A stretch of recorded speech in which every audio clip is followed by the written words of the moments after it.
Շիրակի թեմի առաջնորդ Միքայել arczepiskopos Աջապահյանի գործով պաշտպանական կողմը նախապատրաստվում է հայց ներկայացնել մարդու իրավունքների եվրոպական դատարան, հայտնել է փաստաբան Արա Զորաբյանը։ Փաստաբանի խոսքով ներպետական ատյանները սպառելուց հետո մինչև 2026 թվականի փետրվարի սկիզբը մի էդ դիմելու փաթեթն արդեն պատրաստ կլինի։ Զորաբյանը նկատել է, որ պետություն-եկեղեցի հարաբերություններում նմանատիպ հալածանքների նախադեպ չի եղել Խորհրդային Միության 30-ական թվականներից ի վեր։ Ըստ պաշտպանական կողմի Նիկոլ Փաշինյանը օգտագործելով իշխանական բոլոր լծակները իրականացնում է բացահայտ հակաեկեղեցական քաղաքականություն եւ միջամտում է եկեղեցու ներքին գործերին, ինչն արգելված է Հայաստանի Հանրապետության Սահմանադրությամբ եւ միջազգային իրավունքով։ Փաստաբանը շեշտել է, որ Փաշինյանը թիրախավորել է եկեղեցին բարենորոգման քողի տակ, մինչդեռ նրա կառավարման օրոք երկրի սահմանների եւ Արցախի հետ կապված ձախողումներն արդեն իսկ տեսանելի են։ Այս պահին դատախազություն ներկայացված 5 հաղորդումները մերժվել են եւ փաստաբանները դիմել են դատարան պահանջելով վարույթ հարուցել իրավունքի խախտման փաստերով, ներառյալ Թալինի եկեղեցում տեղի ունեցած վերջին միջադեպը։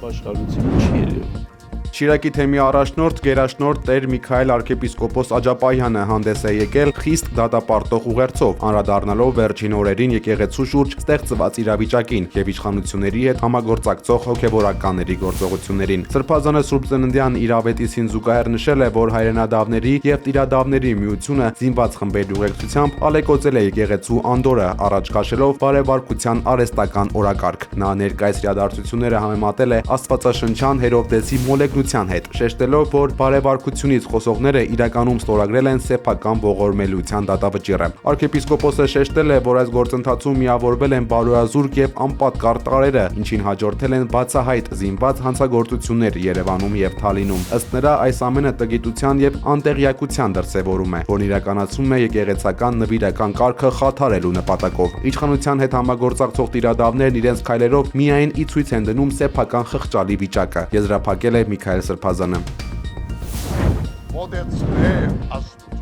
Մեծի տան Կիլիկիո կաթողիկոս Արամ Առաջինը Սուրբ Ծննդյան տոնի առթիվ հանդես է եկել հայրապետական ուղերձով, Անտալիասի մայրավանքից եղբայրական ջերմսեր եւ զորակցություն հայտնելով ամենայն հայոց կաթողիկոս Գարեգին II-ին։ Բեափար հայրապետն իր պատգամում շեշտել է, որ քրիստոնեությունը պարզապես սպիտակ կամ ժառանգական կապ չէ, այլ ըստ Քրիստոսի պատվիրանների ապրելու կերպ եւ Բեթղեհեմի խորհուրդը սեփական կյանքի վերածելու առաքելություն։ Արամ Առաջի կաթողիկոսը հորդորել է հայորդիներին դառնալ նոր մարդ մկրտությամբ ստանձնած ուխտին հավատարիմ, հատկապես այս օրերին, երբ զանազան մտածելակերպեր ու երևույթներ փորձում են հեռացնել մեզ հոգևոր արժեքներից։ Նա հիշեցրել է, որ հայ ժողովուրդը դարեր շարունակ իր արյունով ու նահատակությամբ է պահել այդ հավատարմությունը, եւ այսօր Սուրբ Ծնունդը տոնելը նշանակում է վերանորոգել այդ ուխտը, անսասան մնալով այն ճշմարտություններին, որոնք քարոզեց Հիսուս Քրիստոսը։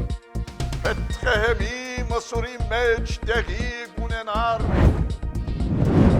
Պարզվում է Հայաստանի հասարակությունը անշնորհակալ է եւ չի նկատում հեծի փայլուն առաջընթացը։ Հայաստանի էլեկտրական ցանցերի ժամանակավոր կառավարիչ Ռոմանոս Պետրոսյանն այսօր Սուրբ Աննա եկեղեցու բակում լրագրողների հետ զրույցում գոհ դեմքով հայտնել է, որ եթե անցյալ տարի ամանորի կեսգիշերին 32,000 բաժանորդեր մնացել առանց հոսանքի, ապա այս տարի ընդամենը 9,200-ն են ամանորը նշել առանց հասարակ լույսի։ Ըստ Պետրոսյանի տրամաբանության, սա ահռելի առաջընթաց է, իսկ մնացած ամեն ինչը ողոքներն ու դժգոհությունները ուղղակի լրատվամիջոցների ֆետիշացման արդյունք են։ Այս տարի ամանորի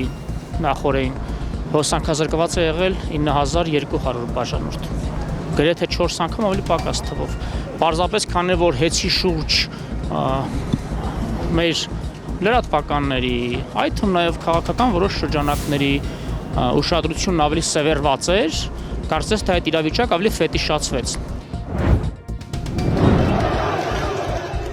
Հարևան Իրանից ստացվում են հակասական տեղեկություններ տնտեսական ճգնաժամի եւ երկրում ծավալվող բողոքի ակցիաների վերաբերյալ։ Մինչ պաշտոնական Թեհրանն ու Պաշտպանության գերագույն խորհուրդը հանդես են գալիս ազգային անվտանգության անձեռնամխելիության մասին խիստ հայտարարություններով, սոցիալական հարթակներում տարածվող տեսանյութերը վկայում են Աբդանան քաղաքում իրավիճակի սրման եւ ուժայինների հետ բախումների մասին։ Նախագահ Փեզեշքյանը հայտարարել է, որ կառավարության հնարավորությունները սահմանափակ են ճգնաժամը միայնակ հաղթահարելու համար, ինչն էլ ավելի է մեծացնում ներքին լարվածությունը եւ միջազգային հանրության ուշադրությունը իրադարձությունների զարգացման նկատմամբ։ Սիրիայի Հալեբ քաղաքում կառավարական եւ քրդական ուժերի բախումները շարունակվում են, թիրախավորելով նաեւ հայաշատ թաղամասերը։ Լարվածության պատճառով չեղյալ է հայտարարվել Սուրբ Ծննդյան մեռելոցի արարողությունը, իսկ նահանգապետի որոշմամբ հունվարի 7-ին կփակվեն բոլոր ուսումնական եւ պետական հաստատությունները։ Բախումների հետևանքով զոհերի թիվը հասել է 7-ի, կան տասնյակ վիրավորներ։ Իրավիճակը կտրուկ սրվել է Դամասկոսում քրդական ուժերի զինաթափման շուրջ բանակցությունների ձախողումից հետո։ Սիրիայի կառավարությունը պնդում է, որ երկրի միասնությունը վտանգված է, քանի դեռ քրդական ուժերը վերահսկում են պետության կարևորագույն էներգետիկ եւ գյուղատնտեսական ռեսուրսները։ Տարածաշրջանում իրավիճակը ել ավելի է սրվում Լիբանանի վրա Իսրայելի կողմից իրականացված նոր հարձակումների պատճառով։ Նախորդին իսրայելական բանակը հարվածներ է հասցրել Լիբանանի արևելյան եւ հարավային շրջաններին։ Չնայած 2024 թվականին Միացյալ Նահանգների միջնորդությամբ կնքված հրադադարին, Իսրայելը շարունակում է ռազմական գործողությունները, պնդելով, որ թիրախավորում է զինյալների ենթակառուցվածքները։ Լիբանանի առողջապահության նախարարությունը հայտնում է անօդաչու սարքերի հարվածների հետևանքով զոհերի եւ վիրավորների մասին, ինչը խուճապ է առաջացրել խաղաղ բնակչության շրջանում։ Փարիզում գումարված գագաթնաժողովի ընթացքում Ուկրաինայի եւ Միացյալ Նահանգների պաշտոնյաները քննարկել են ապագա խաղաղության եւ անվտանգության հարցերը։ Ըստ ընդունված նախագծի Ուկրաինայի պաշտպանությունը պետք է դառնա խաղաղության պայմանագրի հիմնական մասը։ Միացյալ Նահանգները համաձայնել է վերահսկել հրադադարի պահպանումը եւ աջակցել եվրոպական ուժերին ռուսական հնարավոր նոր հարձակումը կանխելու համար։ Սակայն պատերազմի 4 տարիների ընթացքում կողմերի միջև կուտակված տարաձայնություններն ու Մոսկվայի կոշտ դիրքորոշումը դժվարեցնում են կայուն խաղաղության հաստատումը։